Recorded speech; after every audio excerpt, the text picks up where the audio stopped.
Assalamualaikum warahmatullahi wabarakatuh. Yang terhormat Bapak Dr. Muhdi. Perkenalkan, nama saya Firman Muhammad Abdurrahman Akbar dengan NIM 19090270004 akan menyampaikan tugas besar 3 metodologi penelitian. Judul penelitian dari penelitian saya yaitu pengaruh kepemimpinan dan motivasi kerja terhadap produktivitas dengan disiplin kerja karyawan PT Istek Research Asia. Adapun variabel dalam penelitian ini adalah variabel bebas 1 kepemimpinan, variabel bebas 2 motivasi kerja, variabel terikat produktivitas, dan variabel moderator adalah disiplin kerja.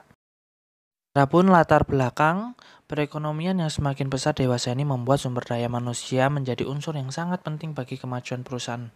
Dalam arti sumber daya yang lain seperti modal, mesin, dan sumber daya material lainnya akan dapat memberikan manfaat bagi perusahaan apabila dikelola oleh manusia. Setiap perusahaan memerlukan pegawai yang berkualitas sebagai akibat semakin tajamnya rangka mencapai tujuan perusahaan. Oleh karena itu, diperlukan suatu perencanaan untuk dapat membantu manusia secara maksimal. Disinilah peran pemimpin untuk dapat meningkatkan motivasi kerja dari pegawai agar selalu disiplin dalam setiap pekerjaan yang dilalui, sehingga produktivitas perusahaan menjadi meningkat. Untuk identifikasi masalah dan pembatasan masalah. Identifikasi masalah ada 2, yaitu yang pertama kepemimpinan perusahaan dalam meningkatkan produktivitas kerja karyawan melalui penerapan aturan-aturan kedisiplinan kerja.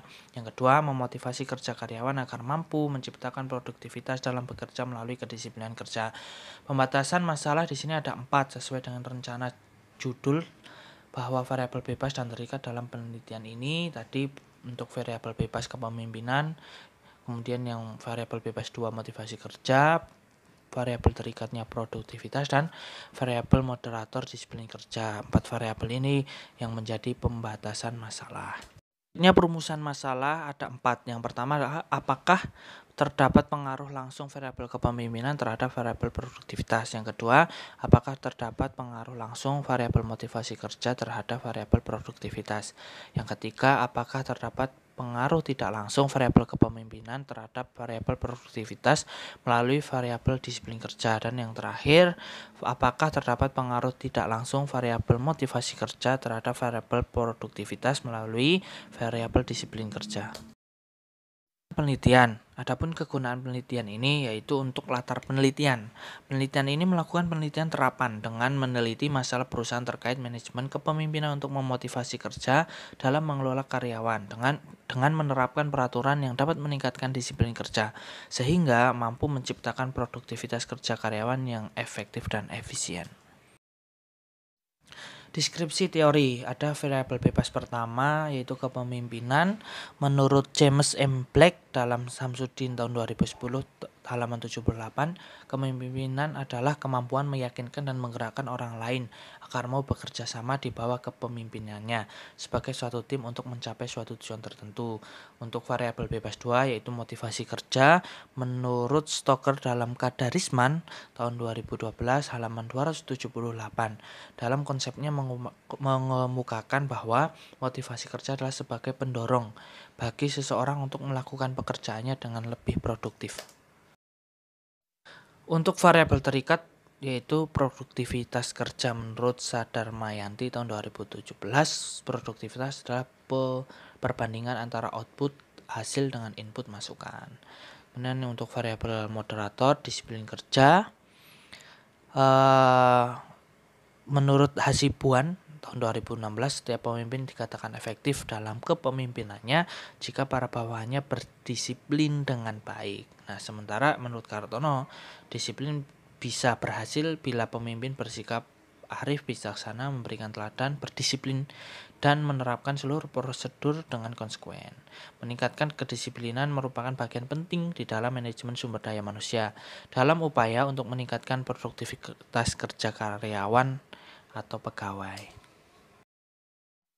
Selanjutnya adalah kerangka berpikir sesuai dengan analisis jalur perhitungan manual. Adapun variabel bebas 1 yaitu kepemimpinan mempengaruhi produktivitas sebagai variabel terikat melalui variabel moderator yaitu disiplin kerja. Selanjutnya ada motivasi kerja sebagai variabel bebas 2 mempengaruhi produktivitas sebagai variabel terikatnya melalui variabel moderator yaitu disiplin kerja. Untuk hipotesis penelitian, untuk hipotesis yang pertama, diduga terdapat pengaruh langsung variabel kepemimpinan terhadap variabel produktivitas. Yang kedua, diduga terdapat pengaruh langsung variabel motivasi kerja terhadap variabel produktivitas. Yang ketiga, diduga terdapat pengaruh tidak langsung variabel kepemimpinan terhadap variabel produktivitas melalui variabel disiplin kerja. Dan yang keempat, diduga terdapat pengaruh tidak langsung variabel motivasi kerja terhadap variabel produktivitas melalui variabel disiplin kerja. Adapun tujuan penelitiannya ada 4, yaitu untuk mengetahui kepemimpinan berpengaruh langsung terhadap produktivitas kerja karyawan PT Isteak Resort Asia. Yang kedua, untuk mengetahui motivasi kerja berpengaruh secara langsung terhadap produktivitas kerja karyawan PT Isteak Resort Asia. Yang ketiga, untuk menganalisis pengaruh tidak langsung variabel kepemimpinan terhadap variabel produktivitas melalui variabel disiplin kerja. Dan yang terakhir, untuk menganalisis pengaruh tidak langsung variabel motivasi kerja terhadap variabel produktivitas melalui variabel disiplin kerja. Tempat penelitian yaitu ada di PT Isteak Resort Asia, bidang pembuatan panel listrik dan sistem kelistrikan. Produk dan jasa yang digunakan yaitu luas, meliputi berbagai bidang seperti pabrik, gudang, pertambangan, sistem tata air, transportasi, dan lain-lain.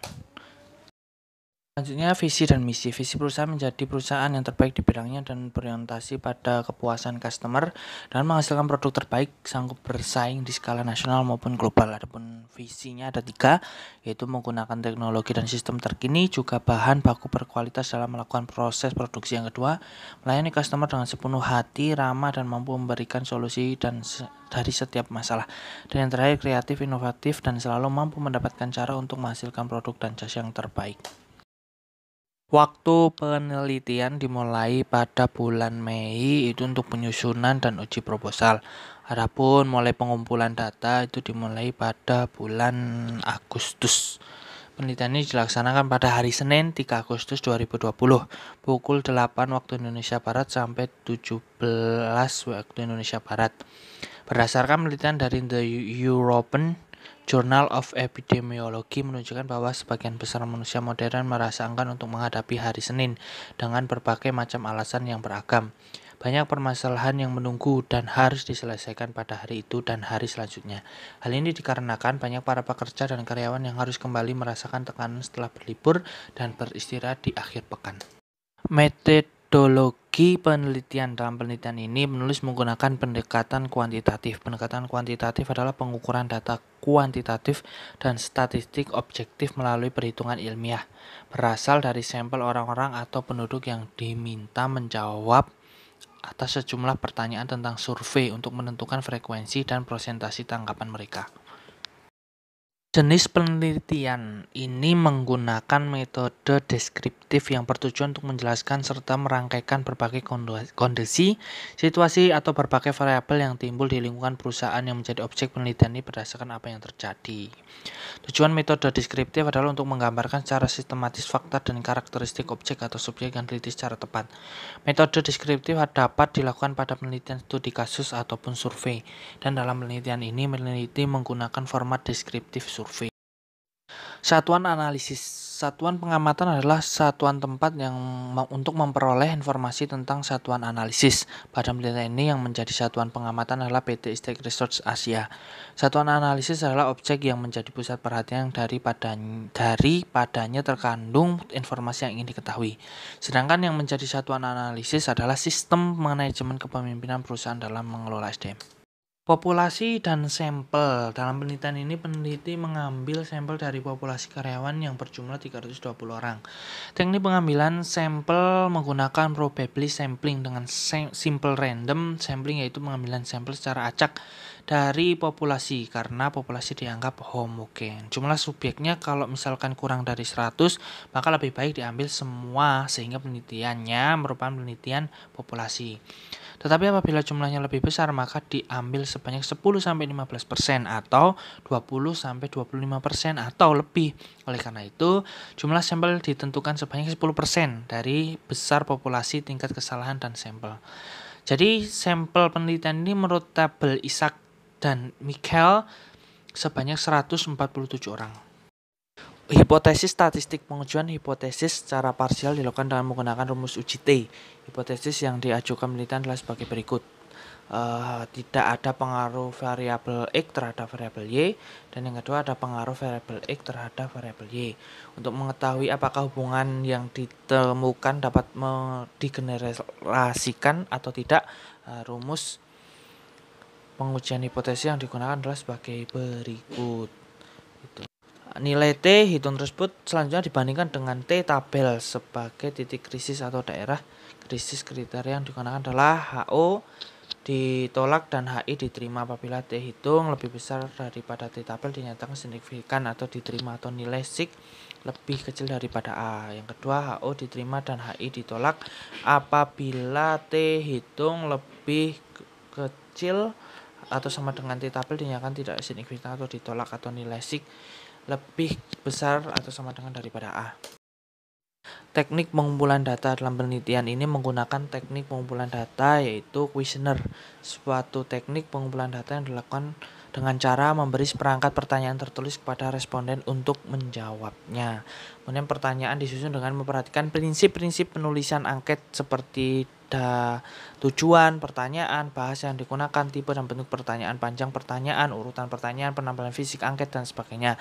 Untuk pertanyaan-pertanyaan dari angket atau kuesioner tersebut akan lebih dijelaskan pada instrumen.